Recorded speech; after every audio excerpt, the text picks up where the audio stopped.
Me kthehemi në studio të flasim tani për skemën kombëtare të mbështetjes bujqësisë. Në studio është bashkuar me ne Ministri Andi Salla. Andi, shumë faleminderit që je me ne. Kënaqësi të bisedojmë. Faleminderit ju për mundësinë edhe për prezantuar edhe për të folur rreth skemës kombëtare për fermerët shqiptar. Ka patur një vazhdimsi të aplikimeve. Çfarë mund të përfitohet nga skema kombëtare, cilat janë kërkesat më të mëdha? Ne kemi hapur skemën kombëtare në 25 maj dhe 26 qershor, që është e hapur gjatë gjithë kësaj periudhe dhe jemi në një fazë ku tani të gjithë fermerët janë duke aplikuar për 12 masat që ne kemi vënë në dispozicion për ta. Si çdo vit fermerët aplikojnë me buxhetin që ne kemi alokuar, prej 5.2 miliard lekësh është buxheti i këtij viti, në mënyrë që fermerët në masat që ne kemi vendosur ndaj tyre për mbrojtjen biologjike, që është një interes goxha i shtuar këtë vit, duke qenë se ne kemi rritur masën e mbështetjes në 70% për ta, që të aplikojnë dhe të përfitojnë nëpërmjet mbrojtjes biologjike në sera, në fruta, perime dhe në të gjithë procesin që ata kryejnë kryesisht në sera. Për të rinjt është një mundësi shumë e mirë që kemi vendosur një grant prej 10.000 euro për të përfituar të rinjt, gjithashtu për blektorin, që është një masë që kanë qenë nga vetë fermerët për të ullë numrin e krerëve për përfituesit, pra nga 100 në 50, dhe ne kemi rritur edhe pagesën ndaj tyre nga 12.000 lekë të vjetra që kemi pas në 15.000 lekë. Gjithashtu edhe përgjedhin nga 10.000 lekë apo 100.000 lekë në 120.000 lekë dhe kemi vendosur këtë vit dhe stanet si një risi për të aplikuar nga fermerët për të pasur ata mundësi të përfitojnë deri në 30.000 euro një stan, ku aty ne kemi vendosur disa nga pajisjet që i duhet një stani në territore kryesisht malore, por edhe fushore, një kontinierë që duhet të jetë aty, një rrethimi patjetër i stanit, mundësi të një paneli diellor apo të tankerave që duhet për sigurinë ushqimore, që ata marrin qumshin çdo ditë dhe e transportojnë në ambientet që e çojnë për shitje. Është një mundësi që fermerët e ri dhe të gjithë ata që duan të bëhen pjesë e kësaj skeme kombëtare kanë mundësi që të përfitojnë dhe të jenë pjesë e paketës tonë. Gjithashtu edhe akvakultura e kemi futur këtë vit për të mbështetur akvakulturën, sepse kemi një mundësi që në gjithë rezervaret apo liçenet në territor që tani ne me vendim të qeverisë e kemi kaluar bashkive, të kenë mundësi që të jenë pjesë e mbështetjes në akvakulturë. Në peshkim gjithashtu, por edhe ndaj shumë fushat e tjera, pra kemi 12 fusha për të përfituar dhe për të qenë pranë fermerëve. Kemi një numër të konsiderueshëm deri tani, është një numër mbi 23.000 fermerë që kanë aplikuar, mbi 4.3 miliard lekë që janë deri tani si mas skemës që kanë përfituar, por duhet gjej rastin edhe nga këtu të ftoj fermerët të aplikojnë jo vetëm për një masë që ne duan të përfitojnë, por për të gjitha masat që plotësojnë kriteret për të përfituar. Pra të 12 masat që ne kemi vendosur, nëse ata i kanë kushtet dhe plotësojnë të gjithë dokumentacionin e duhur, mund të jenë pjesë e të gjitha skemave. Pra jo vetëm në një mas, por në të gjitha që fermerët kanë mundësi që të përfitojnë apo duan që të jenë pjesë e skemës tonë kombëtare në mbështetjen e buxhetit të qeverisë që ka alokuar për skemën kombëtare. A ka patur interes nga të rinjt për të investuar në bujqësi? Ka patur interes, është një numër që vjen në rritje, sepse duke qenë se ne kemi vendosur një grant për herë të parë për të rinjt, për të ftuar ata dhe të jenë pjesë e kësaj pakete mbështetje, ka një interes për ta, për të afruar, për të bërë pjesë dhe duke qenë se të rinjt mendojnë që një bujqësia është një sektor që jo të gjithë duan apo mund të jenë pjesë e një sektor që tani të rinjt janë në disa fusha tjera, digitalizimi apo mënyra tjera të dalurit në mënyrën e tyre nëpërmjet arsimit që bëjmë, por ka një interes ndaj të rinjve që janë pjesë e mbështetjes që ne kemi vendosur për ta dhe ka duket nga numri i aplikantëve që ne kemi deri tani, sepse ne kemi 3 mënyra për të aplikuar, nëpërmjet telefonit, pra online, që është një mënyrë që mund të aplikosh për skemën kombëtare nëpërmjet agropikave që ne kemi në të gjithë territorin e Shqipërisë, që shumica e fermerëve shkon aty për të interesuar, mos bëjnë gabime që kam bërë vitet e kaluar edhe dalim më pas me një dokument mangut apo kanë skualifikohen për një arsye tjetër. Por duke shkuar në agropika kanë një hapësirë më të mirë për to dhe një siguri më të mirë duke qenë se i orientojnë punojësit tanë në terren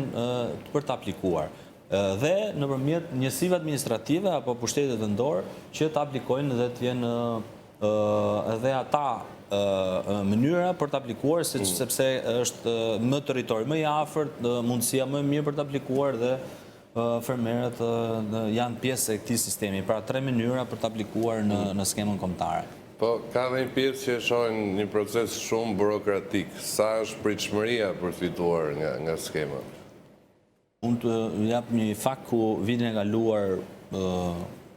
pavarësisht se kishim një buxhet prej 44 milion euro në dispozicion, por ne kemi paguar me aktin normativ të gjithë fermerët që kanë aplikuar dhe kanë qenë përfitues, 62 milion euro në fund të vitit. Pra ne kemi vendosur 5.2 miliard lek apo 52 milion euro në dispozicion të fermerëve në skemën kombëtare këtë vit, por nëse do të kemi më shumë hapësira për të aplikuar dhe për të përfituar në ta, patjetër që ne do të mbështesim me mbështetjen e qeverisë dhe me aktet normative që ne i bëjmë vit pas viti, në fund vitit, sidomos kur na del edhe numri eksakt i përfituesve apo i mënyrës se si ne i çekojmë rast pas rasti për të përmbushur ata kriteret e tyre. Ndërkohë, mbështetjet dhe subvencionet kanë rritur prodhim apo kanë qenë thjesht një mbështetje për kushtet e mbijetesës? Pagesa që ne kryem për ta është për uljen e kostos. Dhe ulja e kostos për ta është një mënyrë që të përfitojnë sa më shumë, të prodhojnë sa më shumë, të jenë pjesë e mekanikës bujqësore më të re, ku ne kemi edhe në skemën kombëtare për të përfituar, dhe ata vit pas viti shtojnë. Ne kemi një rast shumë konkret në Hoxhaj të Poliçanit, kur kam shkuar për të parë, kemi gjetë një sasi për 24 hektarë në mbrojtjen biologjike. Me skemën e re që ne mbështesim me 70%, tani kemi mbi 55 deri në 57 hektarë, me një diferencë shumë shkurtër kohore për të rritur në një masë kaq të konsiderueshme vetëm për serat në mbrojtje biologjike. Pra, kemi një interes për të shtuar dhe për të mbështetur në ata, për të ulur koston normalisht, sepse duhet të përfitojnë sa më shumë ndaj tregut, duhet ne të prodhojmë me një cilësi shumë të mirë. Nga vetë fakti që kemi një treg në Europian shumë të madh dhe ne jemi pothuajse me një treg më të vogël në produktet që dërgojmë atje, por shkojmë me një cilësi, sepse tregu Europian kërkon cilësi, ku ne kalojmë nëpërmjet analizave që kryejmë në dogan apo në çdo shtet që kalon produkti jon, ku vetëm vitin e kaluar kemi çuar mbi 330.000 tonë në eksport, që është një shifër e konsiderueshme, dhe këtë vit jemi në të njëjtat shifra, por dhe tregu vendas ka treguar që ka një interes më të shtuar ndaj produkteve tona dhe është një shenjë shumë e mirë që po ndodh në territor, që agroturizmat, bizneset, restorantet, familjarët janë duke konsumuar të gjithë produktin ton, duke qenë se jemi duke prodhuar me një cilësi dhe me një standard drejt me standardet Bashkimit Evropian. Kam dhe pyetje të fundit, pse shumë fermerë të vegjël deklarojnë se mbeten jashtë skemave të mbështetjes? Edhe një fal? Pse shumë fermerë të vegjël deklarojnë që kanë mbetur jashtë skemave të mbështetjes? A është mbështetja më shumë në kuptimin e plantacioneve të mëdha, a sugjerohet bashkëpunimi mes fermerëve? Pse ka ndodhur kjo? Atëherë, ne kemi dhënë mundësi të gjithë fermerëve që të krijojnë shoqëritë bashkuara bujqësore. Po krijojmë me bashkitë një model shumë të mirë,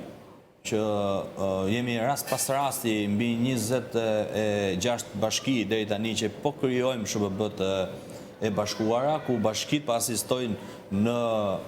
ambientet e tyre, në vendosjen e ambienti kapanon për të asistuar ata, për të qenë garant, për të marrë një kredi më të madhe, siç kemi vendosur edhe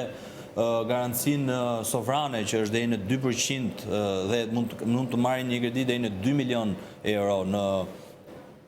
kur 70% e kolateralit e mbulon shteti shqiptar me Bankën e Shqipërisë, dhe ne kemi bërë marrëveshje me bankat e nivelit dytë për t'i aksesuar dhe për t'i dhënë mundësi jo vetëm fermerëve, por çdo biznesi që ka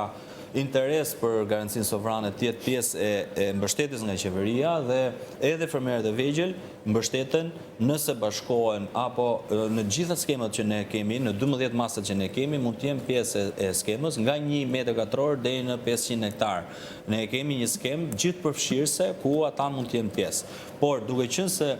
po dalim te fjala e SHBB-ve, SHBB-t janë një mënyrë që ne i mbështesim 100%. Pra, nëse një mas është 50% e mbështetjes, me SHBB-t, me Shoqëritë e Bashkuara Bujqësore, ne i mbështesim 100% në të gjithë buxhetin që ata kërkojnë. Dua të theksoj këtu që një mënyrë tjetër e re që ne kemi vendosur për fermerët është edhe 10% të faturimit që ata kryejnë. Çdo faturë bujqësore që të shkon tek tatimet në 6 mujorën e parë dhe 6 mujorën e dytë për të depozituar të gjithë produktet, pra faturat, autofaturat që ata kanë marrë gjatë gjithë kësaj periudhe në 6 mujorën e parë, do të marrin 10% të faturës që ata kanë kryer. Pra ne kemi vendosur dhe një masë tjetër mbështetëse që nuk ka qenë më parë, është për herë të parë këtë vit nga 1 janari i vitit 2026 dhe mbyllet në fund të vitit, por dhe vitet të tjera që do të vinë, ne do të mbështesim akoma më tepër. Dua të jap një fakt që nëse një fermer faturon gjatë gjithë kësaj periudhe në një vit 100 milion lek të vjetra, do të marrin në llogarinë e tij 10 milion lek nga mënyra e faturimit apo 10% që ne kemi vendosur për të përfituar ndaj ta. Dhe duhet që fermerët të marrin ato faturat, të krijojmë një formalizim të tregut shqiptar dhe të kemi akses dhe mundësi që të jenë pjesë e skemës kombëtare. Pra, nga 1 metër katror deri në 500 hektar janë përfitues ndaj sistemeve që ne kemi vendosur për dispozicion për fermerët shqiptar. E qartë, shumë faleminderit që ishe me ne, përfitojmë nga rastit të ftojmë sa më shumë fermerë që të aplikojnë. Faleminderit. Faleminderit shumë. Mirë miq, do të ecim më tej, shkojmë në pamje direkte nga parlamenti.